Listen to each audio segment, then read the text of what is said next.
Good morning students, welcome back. बेटे last time जो topic था अपना वो था रिएक्टिविटी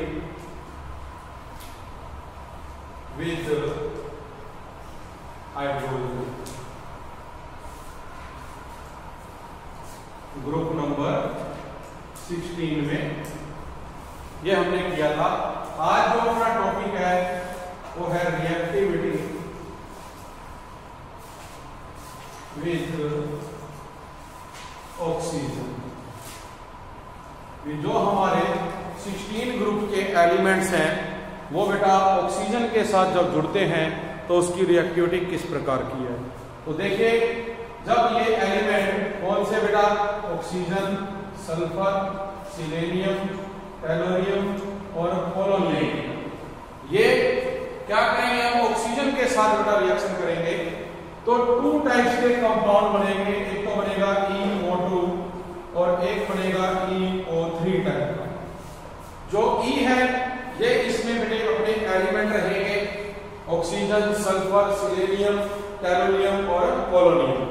तो ये जब यहाँ पे आप लोगे और इनके साथ ये जब जुड़ेंगे तो कंपाउंड फॉर्मेशन करते हैं। तो इसमें देखिए बेटा आप क्या पढ़ेंगे, भी ऑल दीज एलिमेंट, ये जो सभी एलिमेंट्स है ये ऑक्साइड बनाते हैं। जैसे कि आपको बताया EO2 एंड EO3 जो टाइप्स है, इसमें E आपको पहले ही बता चुका हूं मैं, ऑक्सीजन रहेगा, सल्फर, सिलेनियम। तो देखिए जो बेटा सल्फर डाइऑक्साइड है और जो O3 है, आप देखोगे कि ये पहले से ऑक्सीजन है, O2 के साथ जुड़ेगी तो क्या बनाएगी बेटा, O3 बनाएगी, और सल्फर जब इसके साथ जुड़ेगा तो ये सल्फर डाइऑक्साइड बनाएगा। तो जो ओजोन और सल्फर डाइऑक्साइड है इनको बेटा हम क्या कहेंगे, ये दोनों क्या है, गैसेज हैं। जबकि जो सिलेनियम जब ऑक्सीजन से जुड़ेगा, सिलेनियम डाइऑक्साइड, ये बेटा आपका क्या रहेगा, सॉलिड रहेगा। क्या रहेगा, सॉलिड रहेगा जो सिलेनियम डाइऑक्साइड है। और जैसे जैसे आप टॉप टू बॉटम आओगे, जो रिड्यूसिंग प्रॉपर्टी है वो डिक्रीज करती है बेटा इसके अंदर, और जो ऑक्सीडाइजिंग प्रॉपर्टी है वो इंक्रीज करती है। इट मींस हम ये कहेंगे भी जो सल्फर डाइऑक्साइड है वहां से आप जब टेलोरियम डाइऑक्साइड तक जाते हैं तो जो रिड्यूसिंग प्रॉपर्टी होती है वो रिड्यूस करती है। तो इसलिए हम कहेंगे भी जो सल्फर डाइऑक्साइड है वो रिड्यूसिंग है और जो टेलोरियम डाइऑक्साइड है वो ऑक्सीडाइजिंग है। क्योंकि हमने क्या कहा कि जब आप टॉप टू बॉटम आ रहे हैं तो बेटा जो रिड्यूसिंग प्रॉपर्टी है, रिड्यूसिंग प्रॉपर्टी वो डिक्रीज कर रही है।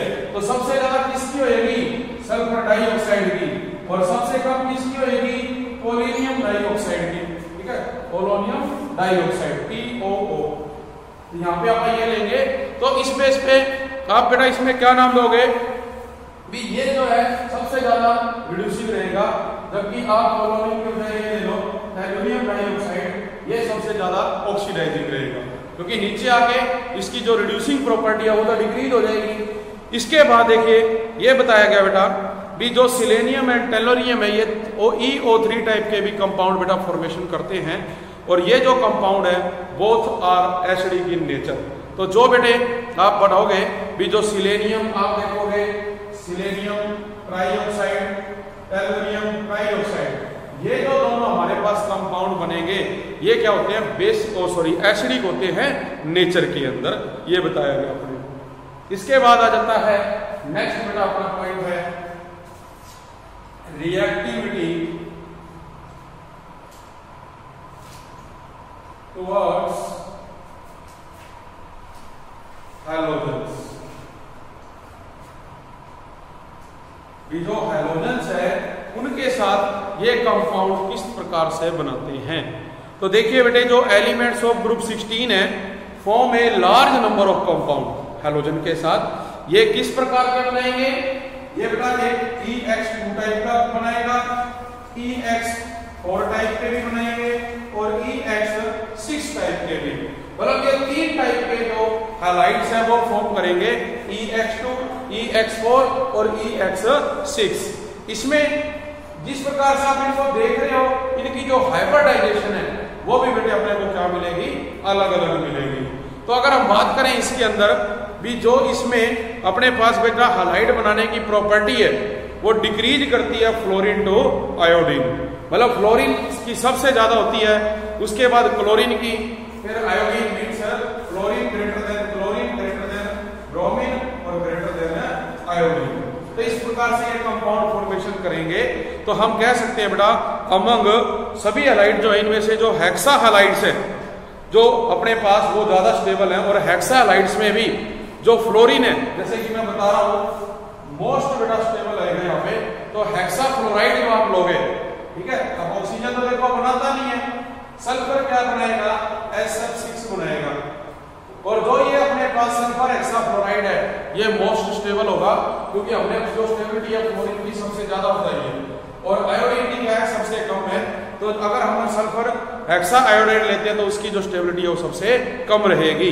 तो इस बेस पे ये बताया गया था। तो जितने भी हेक्सा फ्लोराइड है ये सभी बेटा गैसियस होते हैं नेचर के अंदर, और आप देख रहे हैं भी इसके सराउंडिंग में कितने हैं, 6 है। और आपको पता है भी जब कोऑर्डिनेशन नंबर के अकॉर्डिंग जो सराउंडिंग में 6 होंगे तो हम क्या कहेंगे, किस टाइप की ज्योमेट्री है, ऑक्टाहेड्रल ज्योमेट्री है। तो ये पॉइंट अपने को इसके अंदर बताया गया। तो हम कहेंगे भी जो SF6 है एक्सेप्शनली वो बेटे स्टेबल है फॉर स्टीरिक रीजन, जो स्टीरिक आप इंटरेस्ट पढ़ते हैं स्टीरिक आइसोमर उसके अकॉर्डिंग बेटे ये मानी जाएगी। फिर बात करते हैं टेट्राफ्लोराइड की।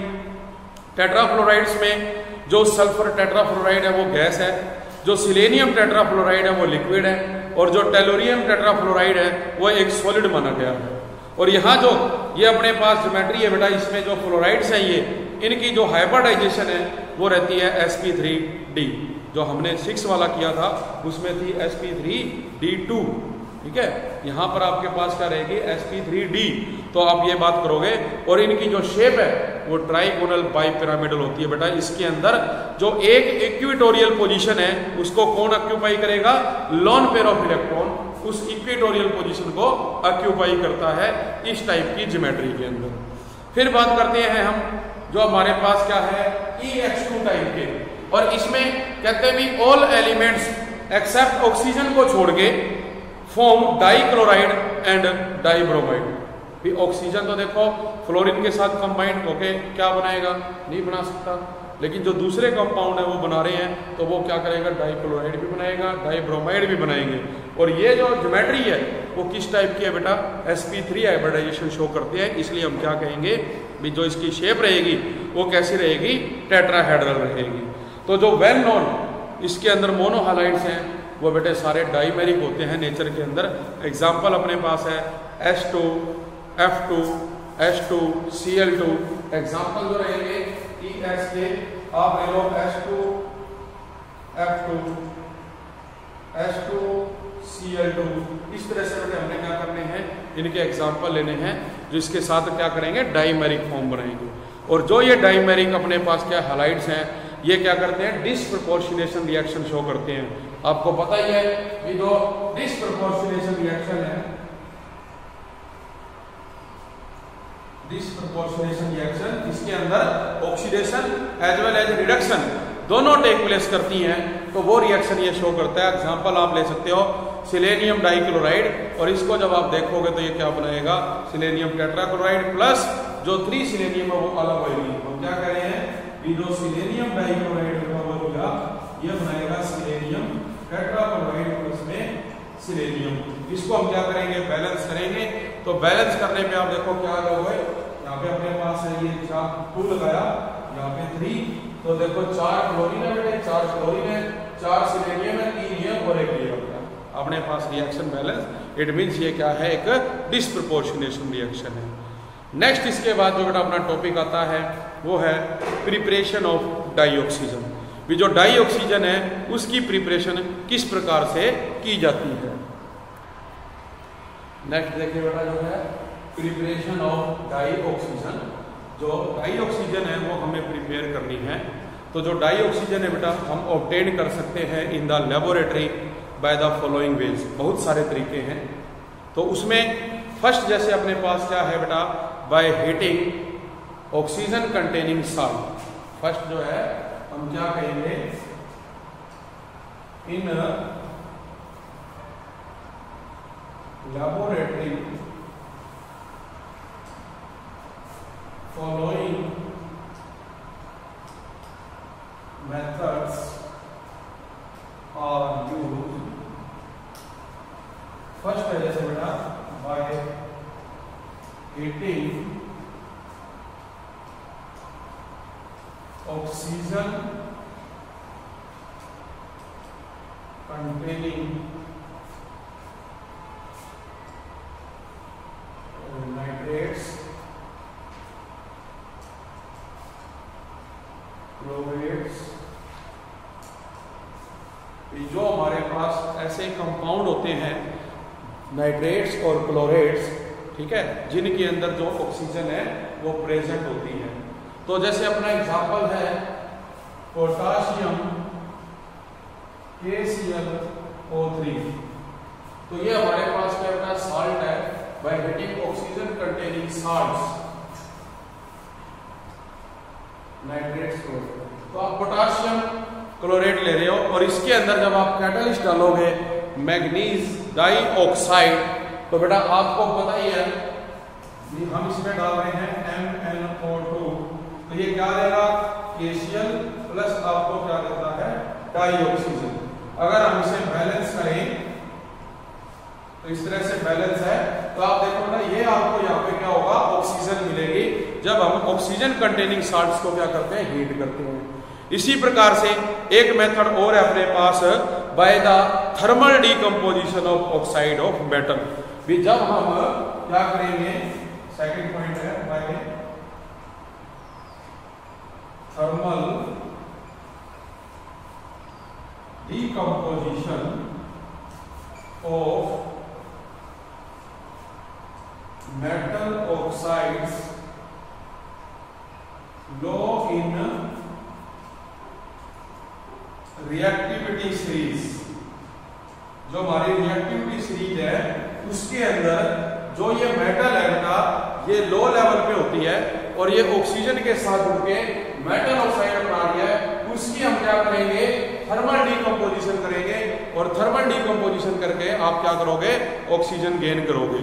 तो अपने पास जैसे है मर्क्यूरियस ऑक्साइड, सिल्वर ऑक्साइड है, इसी तरह से लेड ऑक्साइड है, आप इनको बेटा रिएक्ट करोगे।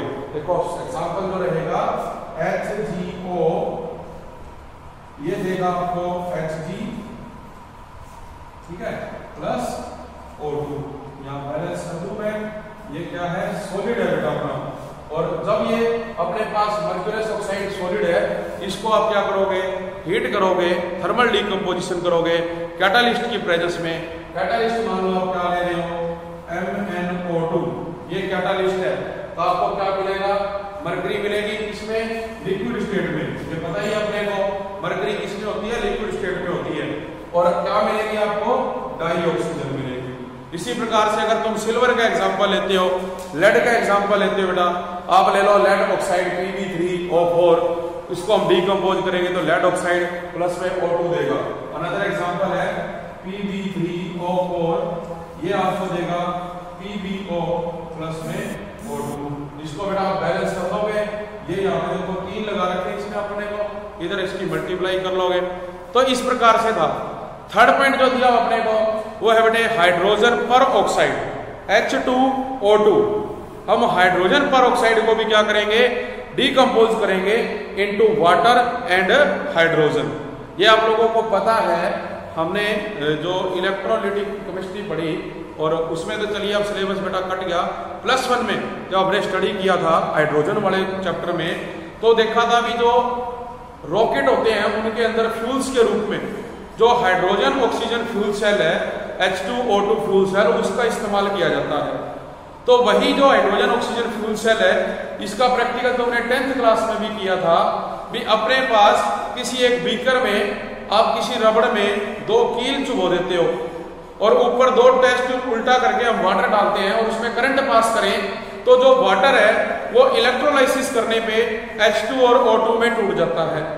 तो यहाँ पे भी वही हो रहा है बेटा, अपने पास क्या होगा जब H2O2 की आप क्या करोगे डीकंपोज करोगे into water and dioxygen by catalyst, और कैटालिस्ट क्या है finally divided metal and manganese dioxide, तो आपको क्या मिलेगा वाटर प्लस में ऑक्सीजन गैस। तो अपने पास जो थर्ड स्टेप बेटा इसके अंदर आप कर सकते हो वो क्या है भी जो H2O2 है इसकी आप करोगे कैटलिस्ट की प्रेजेंस में MnO2, तो ये क्या देगा वाटर प्लस जो O2 गैस है वो आपको देगा। तो ये 3 मेथड अपने पास रहेंगे जो डाई ऑक्सीजन है उसको प्रिपेयर करने के लिए। लेकिन ये तो कहाँ थे हमने पढ़ा लेबोरेटरी में, जहाँ पे हमें कम अमाउंट में ऑक्सीजन चाहिए। लेकिन एक आप देखते हैं भी आर्टिफिशियली ब्रीथिंग के लिए आप देखो हॉस्पिटल में या जो माउंटेनर्स हैं या जो डाइवर्स होते हैं वो एक सिलेंडर का यूज करते हैं जिसमें ऑक्सीजन है। तो वो आर्टिफिशियली ऑक्सीजन के लिए मतलब इंडस्ट्रियली हमें ज्यादा ऑक्सीजन मात्रा में चाहिए, तो जो इंडस्ट्रियली डाई ऑक्सीजन है इज ऑब्टेन्ड फ्रॉम एयर, हम उसको एयर से प्राप्त करेंगे by first removing carbon dioxide. पहले आप कार्बन डाइऑक्साइड रिमूव करोगे and water vapour and then हम क्या करेंगे जो रिमेनिंग गैसेस है उनको लिक्विफाइड करेंगे and fractionally distilled to give dinitrogen and dioxygen. वो अपने को क्या देगा, अपने को पता है भी हमारे एटमॉस्फेयर में बहुत सारी गैसेस हैं, तो आप वहां से क्या करोगे कार्बन डाइऑक्साइड फिल्टर करोगे, जो बेटे आपके पास क्या है मॉइस्चर प्रेजेंट होता है उसको हम रिमूव करेंगे वाटर के रूप में। इसके बाद जो डिफरेंट गैसेस है और उनको हम रिमूव करवाएंगे। और हमने ये पिछले उसमें ग्रुप नंबर 15 में भी पढ़ा था भी जो डाई नाइट्रोजन है N2 इसका जो फ्रैक्शनल डिस्टिलेशन टेम्परेचर है वो 77 केल्विन होता है बेटा, जबकि O2 का जो था वो 90 केल्विन माना था। तो अब ये भी देखो क्या ये फिल्टर हो जाएगी, तो लास्ट में अपने को क्या मिलेगी ऑक्सीजन गैस मिलेगी फिल्टर होके। तो हम इसको जो है प्राप्त करेंगे इंडस्ट्रियल प्रोसेस के अंदर।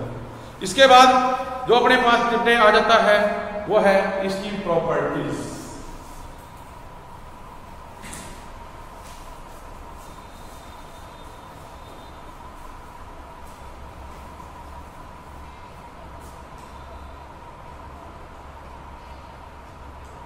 प्रॉपर्टीज की देखिए बेटा बात की जाए तो हमें पता है भी जो डाई ऑक्सीजन है बेटा वो एक कलरलेस गैस है, ठीक है। क्या कहेंगे dioxygen is colourless and odourless gas and its solubility in water is to the extent of 0.38 centimetre cube in 100 centimetre cube water at 293 kelvin. इसमें अगर पॉइंट बना के लिखना चाहो तो ये कह सकते हो कि it is colourless and tasteless, ठीक है, कलरलेस एंड टेस्टलेस। इसकी जो सोल्युबिलिटी है its solubility in water is 3.08 centimetre cube, ठीक है, at 298 kelvin temperature, sorry 293 kelvin temperature which is just sufficient, जो सफिशिएंट होती है for the vital support of marine and aquatic life. Marine means जो पानी में बेटे जैसे समुद्र में हम देखते हैं पानी में रहने वाले जीव जंतु है उनको जीवित रखने के लिए जो काफी है भी इसकी इतनी डेंसिटी के ऊपर बेटा वो वाटर में क्या होगा सोल्यूबल होगी। और जब पानी में सोल्यूबल है उसमें रहने वाले जो जीव जंतु है वो सांस लेंगे तो उन्हें किसी भी प्रकार की समस्या नहीं आएगी। इसी प्रकार से बेटा ये कहते हैं भी जो ऑक्सीजन है इसके 3 आइसोटॉप्स हैं, ठीक है। एक है 3 आइसोटॉप्स। आइसोटॉप्स का मतलब क्या होता है atomic number same but mass number different. तो अपने पास क्या होगा ऑक्सीजन 16, ऑक्सीजन 17 एंड ऑक्सीजन 18 और 8 16 ऑक्सीजन 8 17 ऑक्सीजन 8 18। तो ये क्या होगा 3 इसके आइसोटॉप्स आ जाएंगे, ठीक है, जो कि ये कह रहे क्लास +1 में आप लोग स्टडी करके आए हो। जो डाई ऑक्सीजन है हमें पता है कि खुद नहीं जलती बेटे, सपोर्टर का काम करती है, दूसरी चीजों को जलाने में सहायता करती है। तो जो डाई ऑक्सीजन है ये डायरेक्टली बेटा रिएक्ट करती है with nearly all metals and non metals except some metal जैसे गोल्ड है या प्लेटिनम है उनको छोड़ के और नेबल गैसेस को छोड़ के। जो इसका कंबशन है with all other element is strongly exothermic होता है। कार्बन को जैसे कि आप ऑक्सीजन की प्रेजेंस में जलाते हैं तो वो कार्बन डाइऑक्साइड बनाता है एंड लार्ज अमाउंट में उसमें से हीट बाहर निकलती है। तो हमने देखा भी वो क्या है एक्सोथर्मिक है, जबकि ये खुद नहीं जलती, ये जलने में क्या करती है बेटा सहायता करती है। तो इसमें क्या है, हीटिंग रिक्वायर्ड है, हम हीटिंग करेंगे तब जाके रिएक्शन टेक प्लेस करेगी। एग्जांपल आपके पास है ही, carbon plus O2 CO2, calcium plus O2 calcium oxide, phosphorus plus O2 phosphorus pentoxide, इस प्रकार से ये कंपाउंड बनाएंगे। और कुछ जो कंपाउंड है वो कैटालिटिकली ऑक्सीडाइज होते हैं, जैसे एग्जांपल है सल्फर डाइऑक्साइड को जब ऑक्सीजन के साथ रिएक्ट करवाएंगे तो इसमें हमें क्या करना है, कैटालिटिकली ऑक्सीडेशन। सल्फर डाइऑक्साइड है, इसमें आप O2 ऐड कर रहे हो तो कैटालिस्ट हम देंगे V2O5, तब बेटा जाके ये क्या करेगा, SO3 प्रिपेयर करेगा, सल्फर ट्राइऑक्साइड बनाएगा।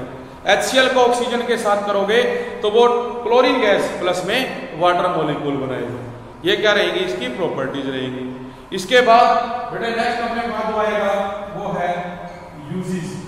इसका यूज कहां कहां किया जाता है, तो यूजेस में देखिए हम क्या कहेंगे बेटे, भी in addition to its importance in normal respiration. आप लोग देखते हैं हम सांस ले रहे हैं तो नॉर्मल जो रेस्पिरेशन है एंड जो कंबशन है उनमें तो बेटा जो ऑक्सीजन है इसका यूज होगा ही होगा।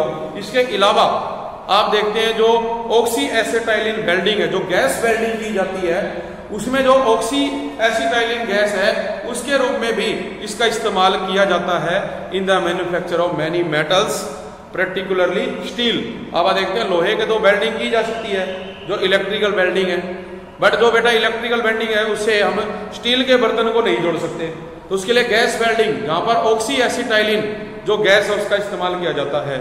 Only oxygen cylinder are widely used in hospital, जैसे मैंने पहले बताया भी जो आर्टिफिशियल ब्रीथिंग है उसके लिए हॉस्पिटल्स के अंदर जो हाई एल्टीट्यूड है, बहुत ज्यादा ऊंचाई पे जो माउंटेनर्स होते हैं वो जाते हैं, वो वहां पर ऑक्सीजन की मात्रा कम है तो अपने साथ ऑक्सीजन के सिलेंडर लेके जाते हैं। जो डीप सी डाइविंग है, समुद्र के अंदर जाते हैं या जो नदी के अंदर डाइवर्स जा रहे हैं वो अपने साथ इन सिलेंडर का यूज करते हैं।